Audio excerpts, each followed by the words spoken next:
Hey guys, today I got my buddy Sean from Baltimore, Maryland on, and we are going to talk about hard money lending. So, in the real estate investing space, often if you follow me on social media, you're always hearing about us building businesses with other people's money. Well, Sean's story is absolutely amazing. I've known him for quite a long time. Both of us were recruited to coach and teach for one of the biggest real estate education companies in the country.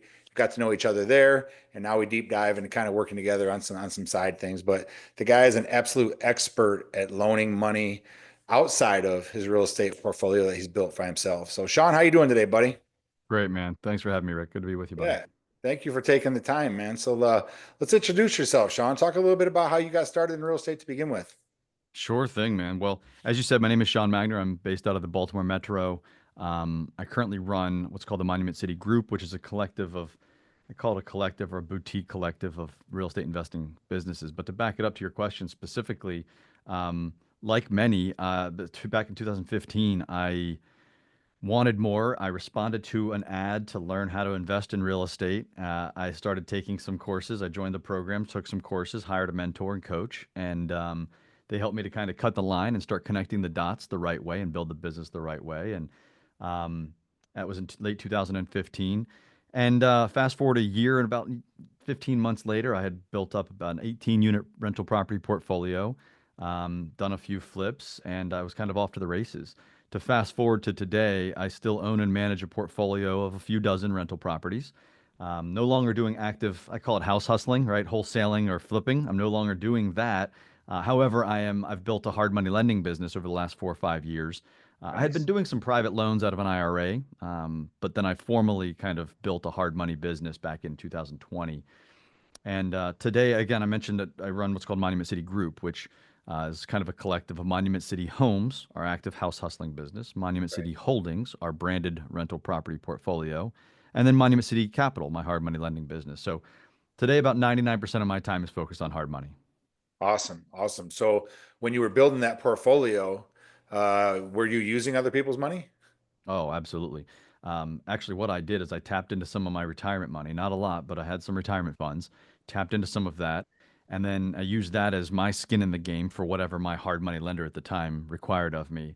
And I probably did 70 or 80 deals with that one lender over the course of the next 5 years from when I got started. So, yeah, man, OPM, baby, right? Other people's money. Leverage is the name of the game. It's one of the, I mean, there's many benefits to real estate, but the leverage component, the leverage ability, if you will, is so great that that's how the pros do it, right? Be crazy to just if I only use my own capital, I'd still be stuck back at zero, you know? So when you got started and you were I remember sitting in my first real estate event, and the guy in the front of the room was talking about other people's money, raise money, private money, all this stuff. I looked over at one of my best buddies and I said, "Who the hell is going to loan us money to flip a Mhm. house?" Right? Yep. So Yep. I see the book on your shelf behind you there. That book single-handedly changed the trajectory of me and my family's life. Right? What Yeah. was your thoughts when you first heard the term other people's money? You're going to take somebody else's money and you're going to build a real estate business with it. What were your thoughts? How was the thought? And to your point also, man, well, I don't know who's the richest person that I know that's willing to give me money, right? That Yeah. was the thought that I had. Yeah. And I don't have any experience to leverage. Why would they give me the money? Yep. So I've got to formulate a pitch around something that I don't have. So I didn't know how to connect the dots. That was my first thought. And honestly, the emotion of overwhelm set in. You're like, man, I guess I need other people's money, but I don't have other people. How do I do this? And so, yeah, I mean, overwhelm and unclarity, I guess, was really what how I originally thought, or what what hit me at first. But to your point, man, that book there changed my life as well. I've gifted that book in three different languages, dozens of times to dozens of people. That book, yeah, that's the start for a lot of people in real estate, That's right? it. A lot Robert of us, Kiyosaki's Rich Dad Poor Dad. that's the cliche. Everybody has that story. I don't know how many rooms I've been in front of, and I'm like, well, this is people say, how'd you get started? And you share that. I'm like, well, I was in a job trailer and somebody gave me this book. It was called Rich Dad Poor Dad. That's where it Yep. all started. And they're like, come on, man. Really? And I'm like, I Yeah. swear to God, that's where it started, but nobody. You know, Rick, I was just at a RIA event maybe sometime about a month ago, and I hadn't been to this particular event in years, but I decided to go back, trying to recruit some new borrowers for the business. And there was a mortgage broker there who was giving away the Purple Bible as the raffle that night, is what he called it. And Really? so to your point, they're still giving that away in these events. It's still relevant information. It really Yeah. is.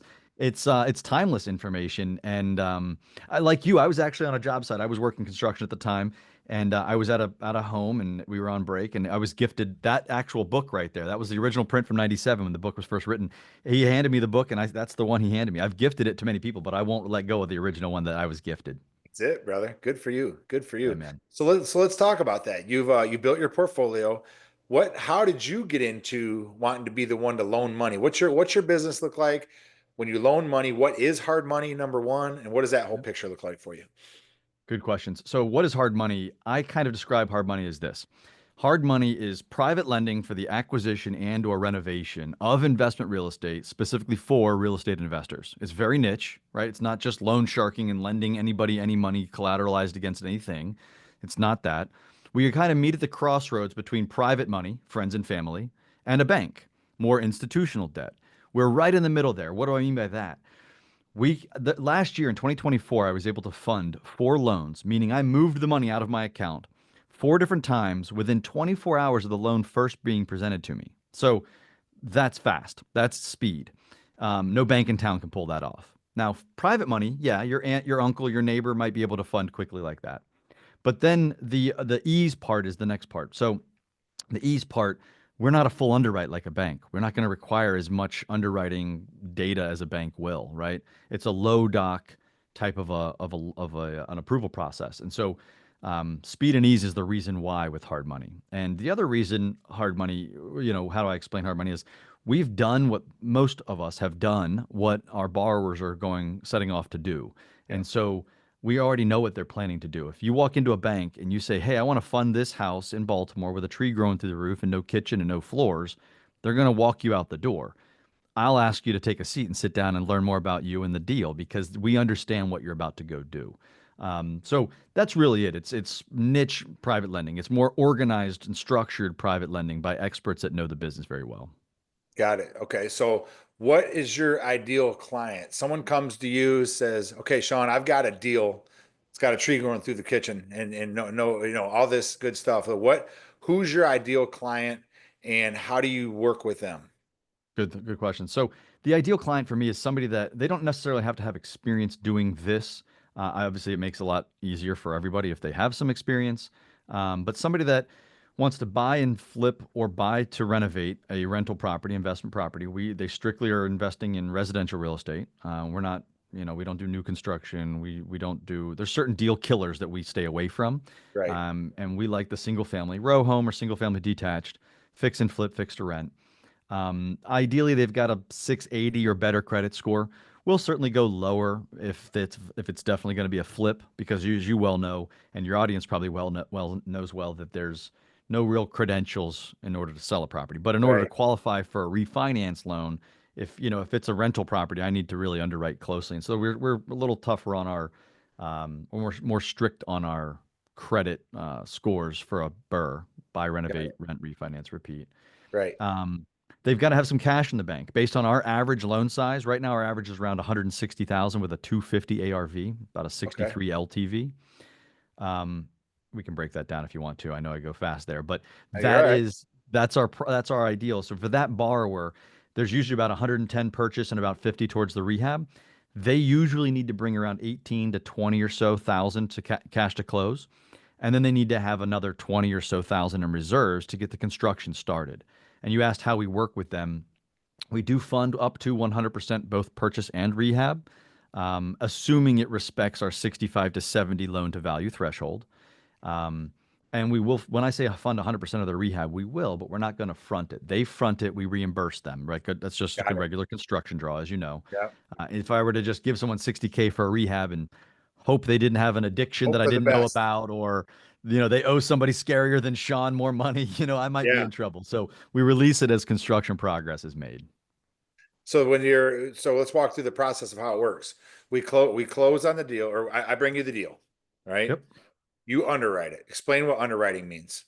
Underwriting is me vetting the viability of the opportunity. That's me confirming. So underwriting both the borrower and underwriting the deal itself. When I underwrite the deal, I run comparables. I do my own due diligence to understand and fact check what they're claiming. Well, then when I underwrite the borrower, of course, that's when I'll run credit, collect some financials, collect some entity documents, and the things that I need for the loan file. Okay. All right, cool. So now we decide we're going to move forward with this borrower. You like the deal. It all makes sense. All the numbers work out. Once you approve it, what's the next steps? This is the beauty of it. So I will draft up a loan commitment letter in DocuSign called a term sheet. Yeah. I draft that up. Once we've agreed to do the deal, I've underwritten them. We're good. I've given them a calculator that I've my own deal analysis calculator so they can see what their projected profit's going to be, their cash to close requirements are going to be. And then I'll take the loan commitment letter, send it to them. They sign it. I sign it. I then send that to both my loan doc attorney and their title company that's handling the settlement. And those two work together to get us to the settlement table.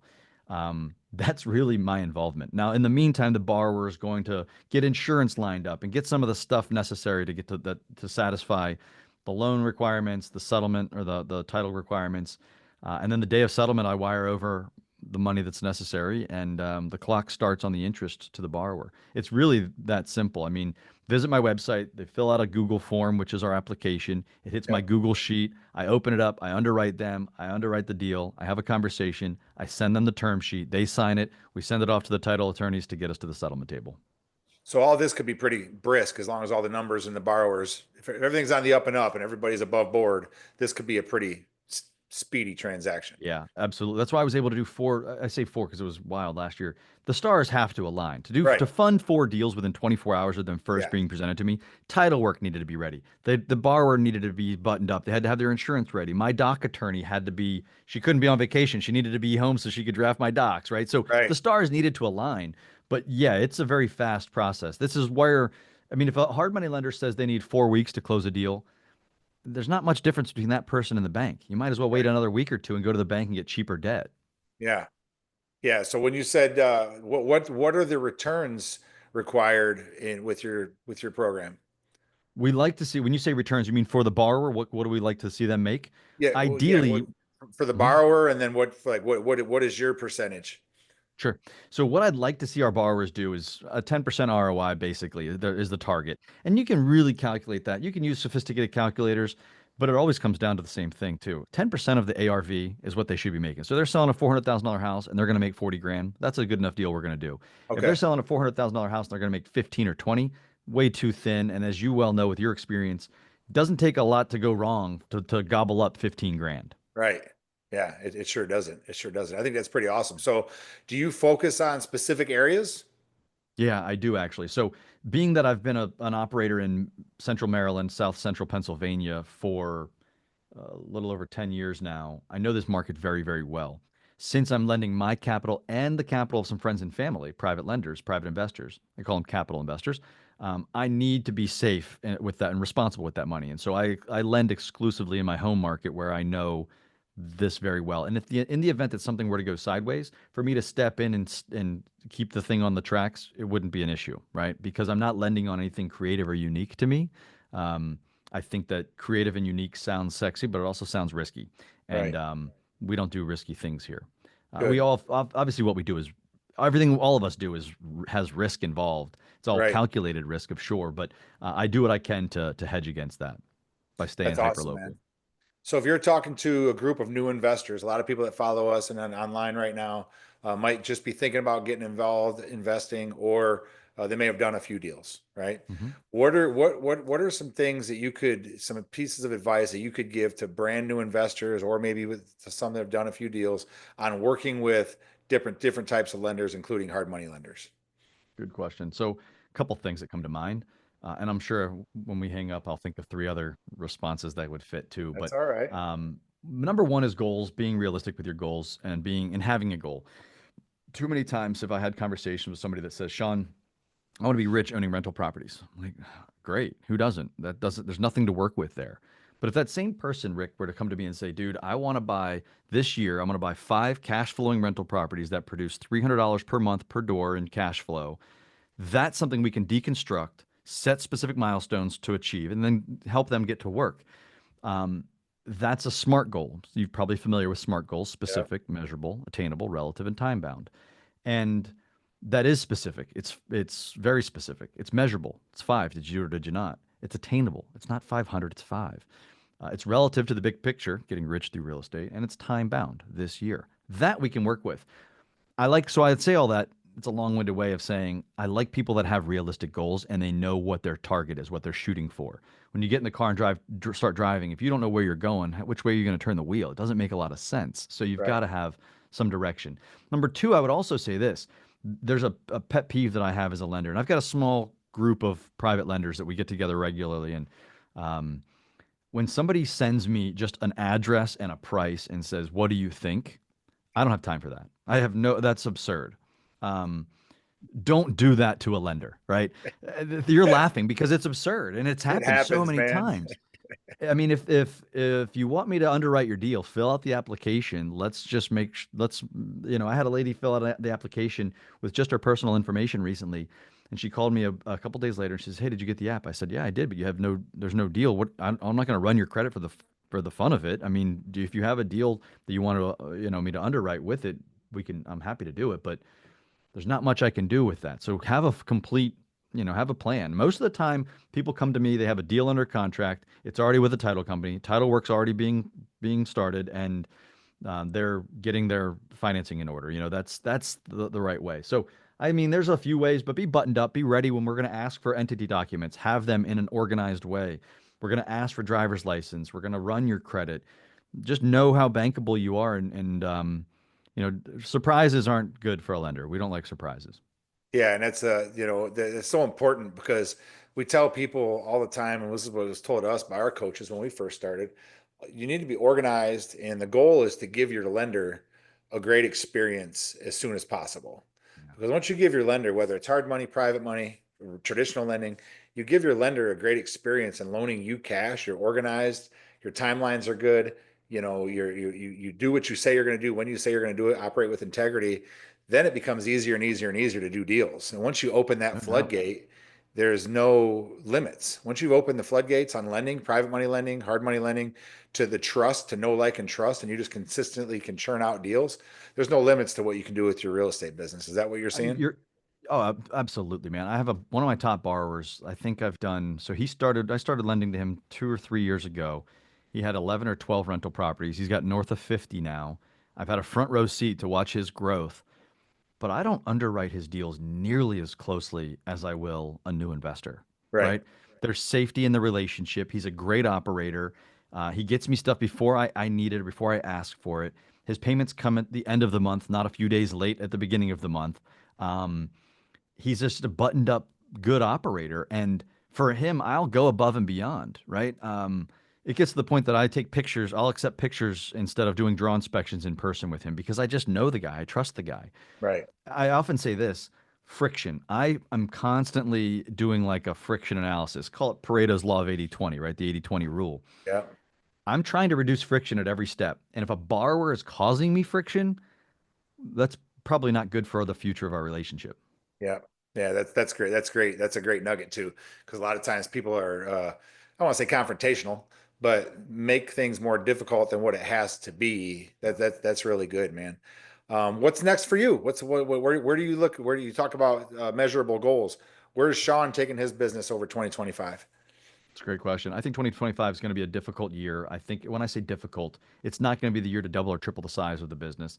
I think this is going to be a year to, I mean, in some cases, maybe even fight to maintain, right? I live in the DC metro. I'm in Baltimore, but between Baltimore and DC, we've been pretty, as you and I were talking before the call, we've been pretty insulated, from market turbulence due to our proximity to the district and all the federal stability that's here. Obviously, if you're not living under a rock, you know that stability is being questioned right now. And so I think I'm seeing our market, our local real estate market, shifting a little bit. Um, Keeping it micro on the call here, specific to my Right. market. But Right. so my goals are still growth. Last year I grew 85% year over year. I don't expect to do that again this year. I do expect to grow probably 25 to 40% this year. And Okay. when I say grow, I mean number of loans funded. Right. Um, that's how I measure the growth, at least in the context of that point.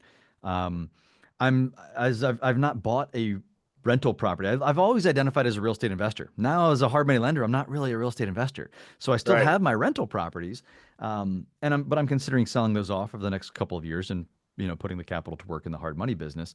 But I've also been underwriting some commercial assets. So looking at, outside of the single family stuff that I'm very well familiar with for certain reasons. And so I'm going to entertain that. I've actually got an entire whiteboard up here on my side that's got all of the 2025 goals. There's travel, Nice. there's family stuff, but in business this year, I am looking to grow 25 to 40% or so is the target for the year.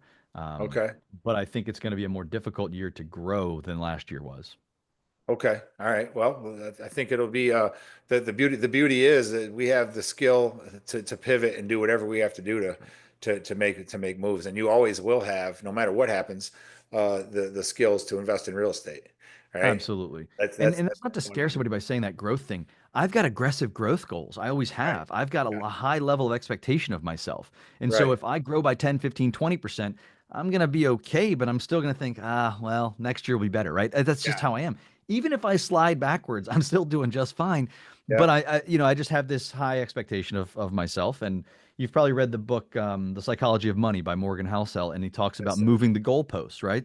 Yep. And so if I start getting close to my goals, I'm not going to celebrate that I won them. I'm going to just move the goalpost out and keep grinding. And I'm not about that grind, hustle, culture, mindset mentality. That's not what I say when I say continue grinding, but continue striving to Yeah. reach these stretch goals is something that I'll always prioritize.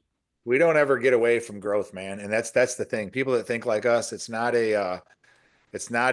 becomes, yeah, we all like the financial gain, but it becomes can I be better tomorrow at whatever it is, whether it's your Right. your, your business, whether it's your family, whether it's your relationships, whether it's your gym, whatever it is.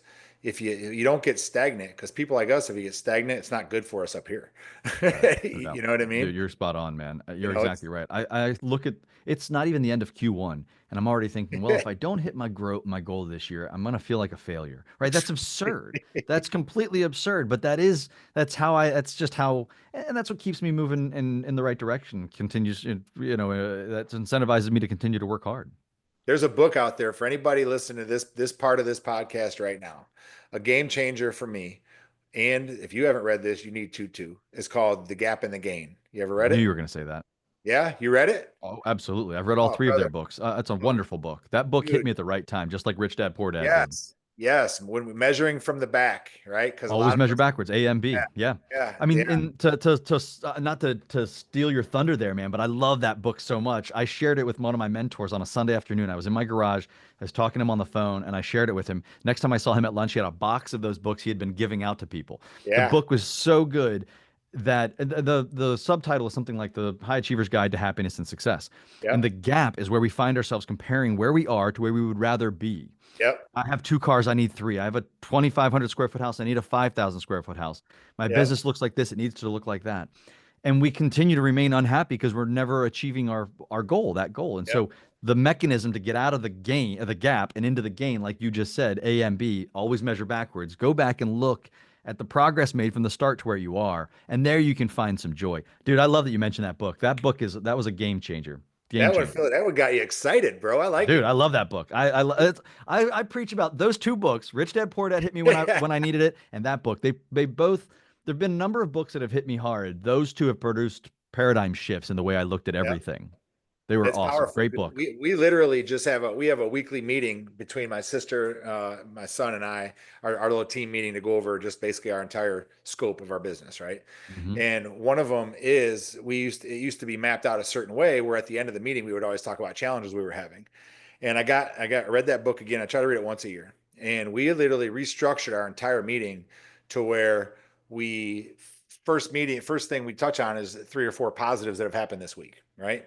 And then we talk into the 1-3-1 method where we give me, where we might need to adjust some things. But then at the end of the day, what all positive has happened this week? We never end on something that's going wrong, right? Because Yep. that means you're ending in the gain. Where if you say, hey, what went good this week? By the end of the quarter, you go back. And I actually asked my sister this last week. I said, by the end of the quarter, I want to go back and I want to talk about, I want the list, right? If we do this once a week of 3 things, each one of us that something positive happened in our personal life or in our business, we're going to have a whole list by the end of the quarter.